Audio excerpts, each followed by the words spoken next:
I will never forget the one that got away. What do I mean by that? I mean the patient that got away, the patient 30 plus years ago that I didn't know how to help because I was not a dementia specialist. Now, why is it important in this episode 93 to understand why, as a dementia family caregiver, you need a dementia specialist in your back pocket? It is vitally important because our brain is like a Tesla, and we are taking our Tesla to the Jiffy Lube. If you'd like to find out more about that, you need to listen to today's episode. Hey there, success seeker. Welcome to Dementia Caregiving for Families. Do you feel overwhelmed with the daily struggle of dementia caregiving? Looking for an easier path? You're in the right place. On this podcast, we teach you the skills to simplify caregiving. We unravel the mystery of dementia and guide you through the often difficult behaviors. I'm Lizette, your host and fellow family caregiver. As an occupational therapist, I bring my professional and personal experience to this community. Here we speak the truth, but without the verbal vomit. I know you will find value in today's program, so buckle up while this flight takes off. How many of you have had a situation where you can say something got away? Whether it was when you went fishing and the big fish that you had on the hook got away, or if you had a boyfriend or a girlfriend that got away that you thought you were going to be in a relationship for an extended period of time, the one that got away.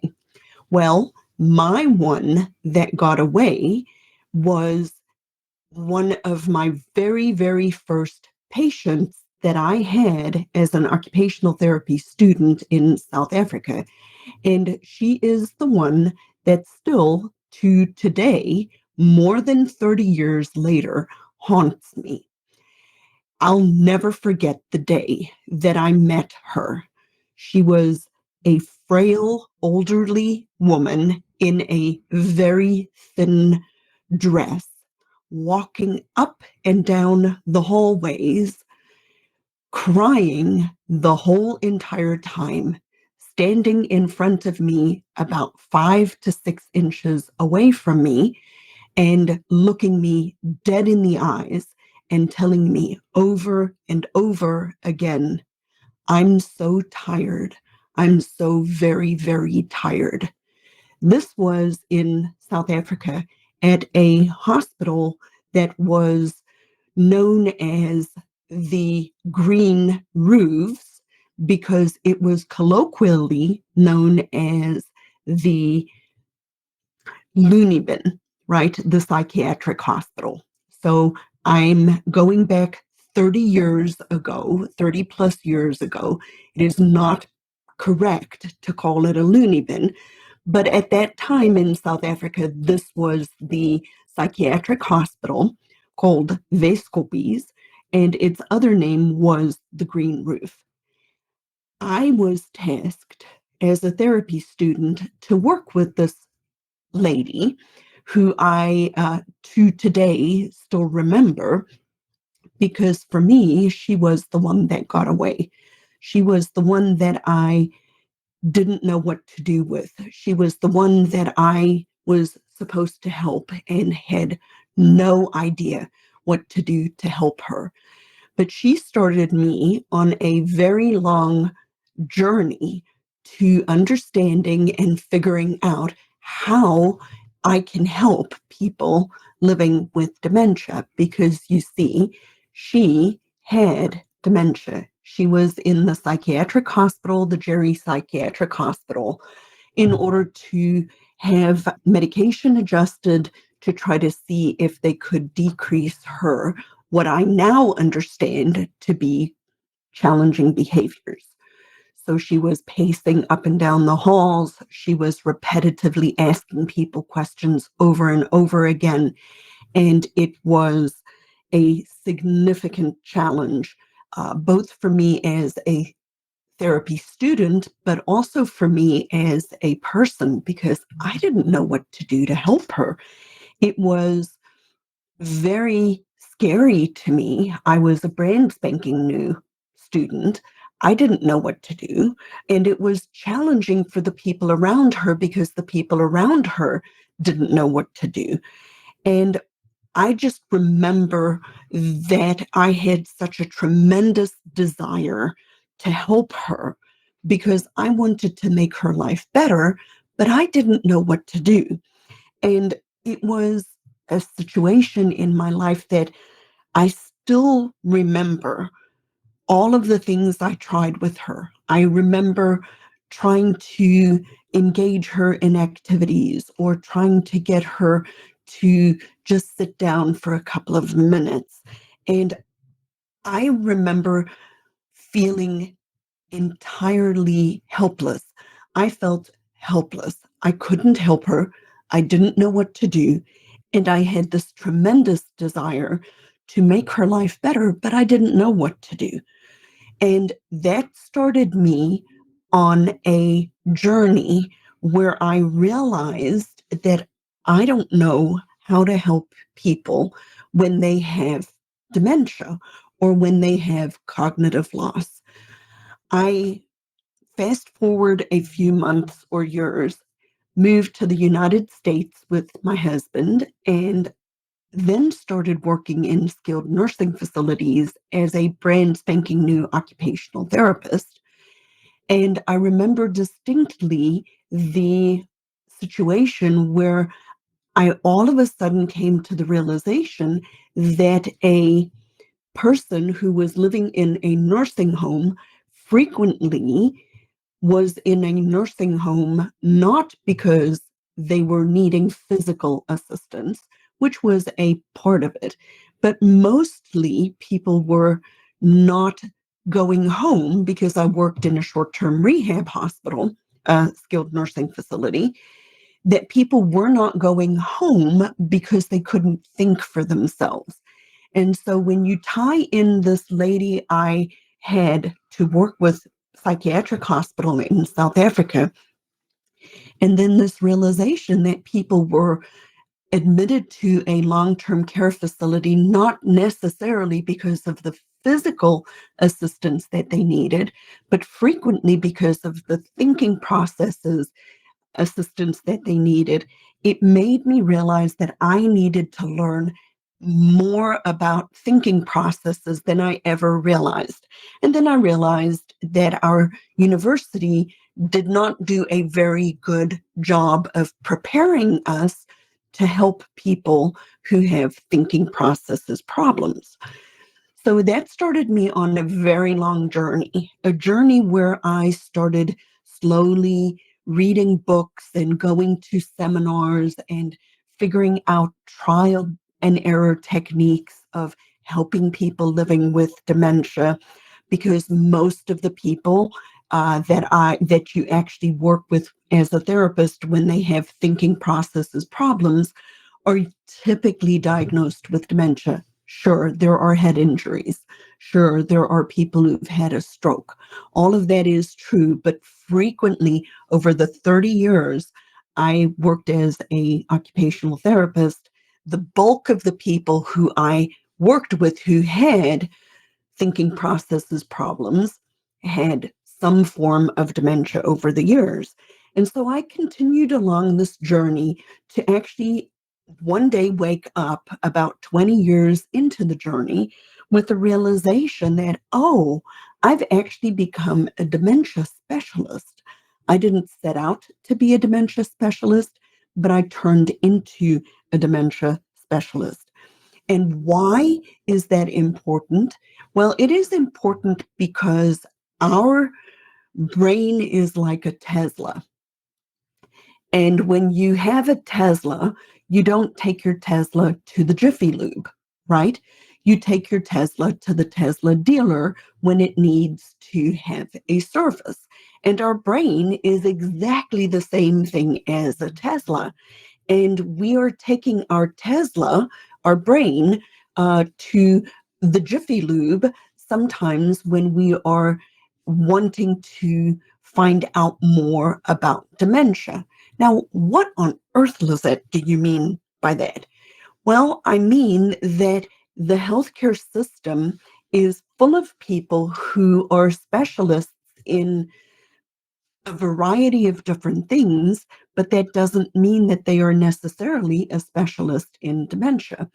When you are receiving a home health referral for physical therapy or occupational therapy or speech language pathology, there is a very high, strong likelihood that the therapists that will be coming to your house are going to be jack of all trades, masters of none, because they see thousands of patients with a variety of different diagnoses.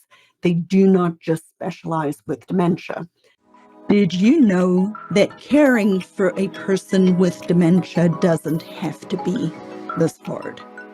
If you are struggling and you would like to join our next free workshop, the topic of the workshop is 3 tips how to avoid challenging dementia behaviors without stress, anxiety, or burnout. I invite you to walk away with science-backed dementia caregiving skills that many professionals don't even know after attending this free workshop.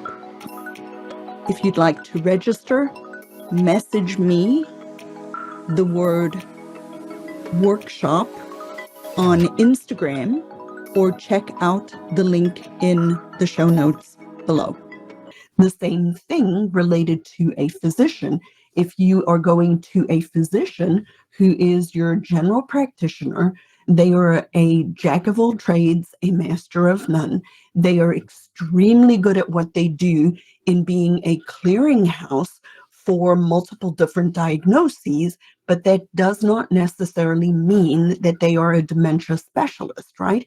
So our brain is a Tesla, and our brain as a Tesla is being treated by people who are generalists in their field, not necessarily a specialist in their field. Now, why is this for you as a family caregiver of a person living with dementia? Why is this important?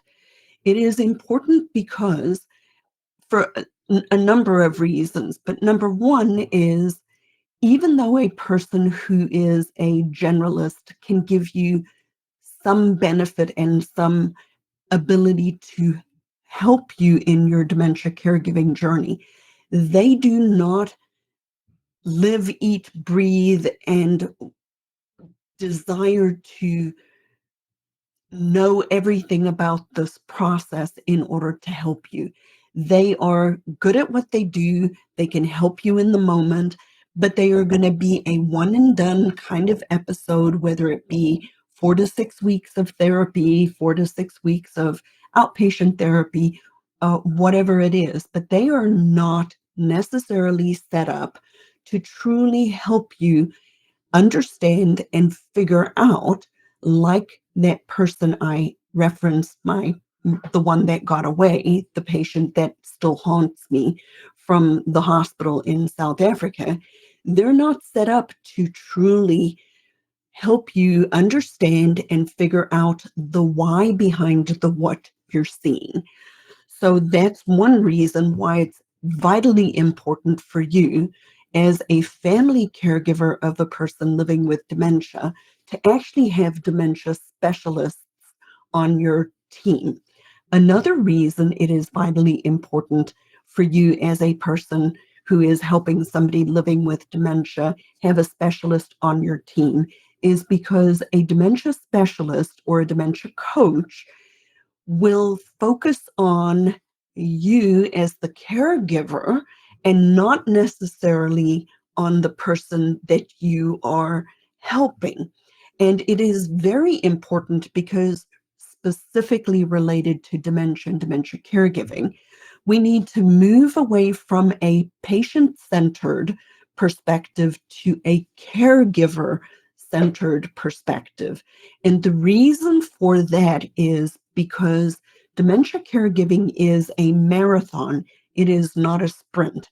So when we have somebody diagnosed with dementia, the dementia caregiving process can sometimes take 5, 10, 15 years. It just depends on the type of dementia, and it also depends where in the journey we actually start with a diagnosis, when we actually get a diagnosis. And when you're accessing the healthcare the healthcare system is 100% only set up to truly do patient-centered care and not caregiver-centered care. The emphasis on dementia caregiving needs to be caregiver-centric. It does not need to be patient-centric. When you're in the healthcare model, it needs to be patient-centric. But the reality of the matter is dementia caregiving is an extended process. It is a process that you need help, not just one time, not just one and done, but over an extended period of time. And if we do not change how we are actually providing care to families who are helping somebody living with dementia, we are not going to be able to keep people with dementia at home because the care partners will burn out. Did you know that 63%, that's 63% of family caregivers of somebody living with dementia will actually pass away before the person who they are helping, which puts a 100% emphasis likely that that person will be institutionalized. And I don't know about you, but my goal for my parents that I support who both have cognitive loss is to help to try to keep them at home. If I can keep my mom and dad at home, that means that every single month that they are not in an institution, whether it be an assisted living or a memory care or a skilled nursing facility, whatever that is, for every single month that I help to keep my mom and dad at home, I am saving between $5,000 to $10,000 a month. So finding a dementia specialist that can help you longitudinally over time can truly be a significant cost-saving procedure for you if you can keep somebody out of a facility for a longer period of time because you have supported and undergirded the person who is the primary caregiver, which gives them the resilience and the ability to actually keep that person that they are supporting at home. Then we all have won, right? So it is extremely important to me to try to help you as a family caregiver of somebody living with dementia be able to do this in the long term, to be able to find the resources that you need, to be able to find the support that you need in order for you to be able to do this dementia caregiving over an extended period of time. Because if we do not support you as the family caregiver, then we have people who are institutionalized much earlier in their life, sort of like the lady that I referenced earlier on in my story. Now, this patient still haunts me to today. I still think about her every single day, and I realize that going back now, I would actually know what to do to help her. I would be able to not necessarily take all of what we were working with at that time away, but I definitely know that I could decrease the frequency and the intensity of those quote unquote challenging behaviors. So I would love to invite you, if this episode resonates with you related to caregiving and the fact that you feel like you are ready to commit to finding a dementia specialist, I would love to invite you to my free workshop this month, which comes around every so often. I will be having another free workshop on the 28th of March, and you can sign up for that free workshop at dementiacaregivingmadeeasy.com and then /WSL. The link will be in the show notes, but I invite you to come to the workshop because in this particular workshop, I do talk about 3 tips and techniques to help you decrease or avoid challenging behaviors. And it is a repeatable process. I teach you to use a specific framework that you can look at your specific situation every single time and figure out on your own over time how to actually change your life and make it easier. Because dementia caregiving for families, my emphasis is to help decrease family caregiver stress as well as decrease or reduce your risk for burnout. And we do this by teaching you how to actually manage and cope with some of the ongoing changes of a person living with dementia so that you're not constantly feeling like you're behind the ball, that you actually have some strategies and techniques in your back pocket that you can use to be able to help the person that you were taking care of, as well as help yourself. So I'm excited that you're here. Come join the next free workshop. Otherwise, I would love it if you enjoy this podcast, that you share it with other people who are in your particular situation.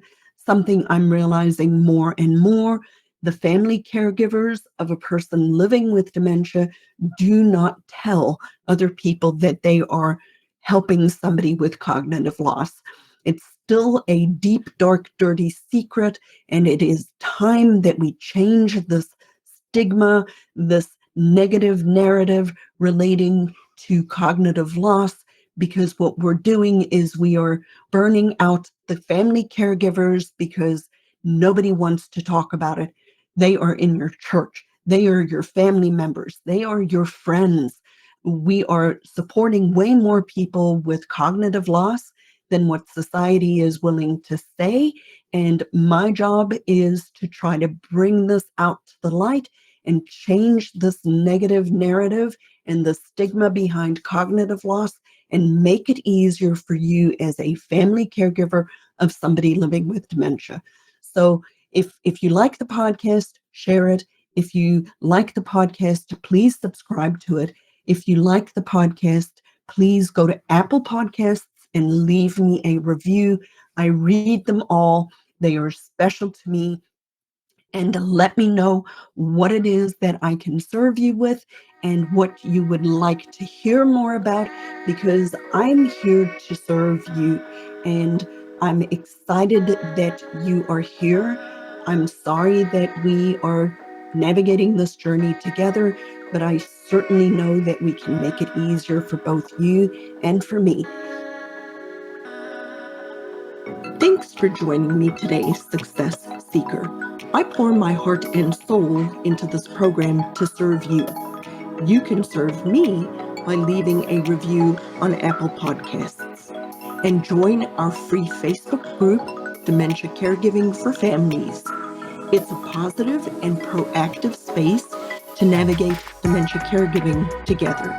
Get practical tools and find support, but without the verbal vomit.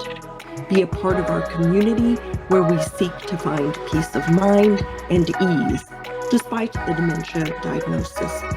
So join today and see you next time as our flight takes off.